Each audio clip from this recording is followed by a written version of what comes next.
नमस्कार, मी गौरी सूर्यवंशी. एस मराठी मध्ये आपलं स्वागत. वळूया आजच्या बातमीकडे.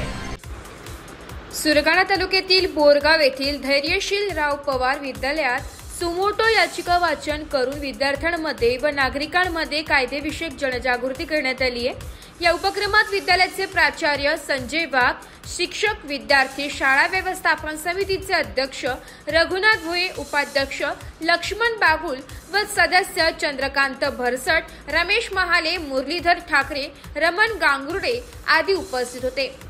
सुमोटो याबाबत विद्यार्थ्यांना माहिती देऊन न्याय व्यवस्थेचे महत्त्व पटवून देण्यात आले. या उपक्रमामुळे शालेय स्तरावर विद्यार्थ्यांमध्ये कायदेशीर जाणीव निर्माण होण्यास मदत होणार असल्याचं मत शिक्षकांनी व्यक्त केलंय.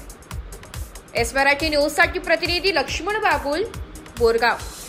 अशाच नवीन ताज्या घडामोडी जाणून घेण्यासाठी आमच्या एस मराठी न्यूज चॅनलला लाईक करा, शेअर करा, सबस्क्राईब करा आणि बेल आयकॉनला क्लिक करायला विसरू नका.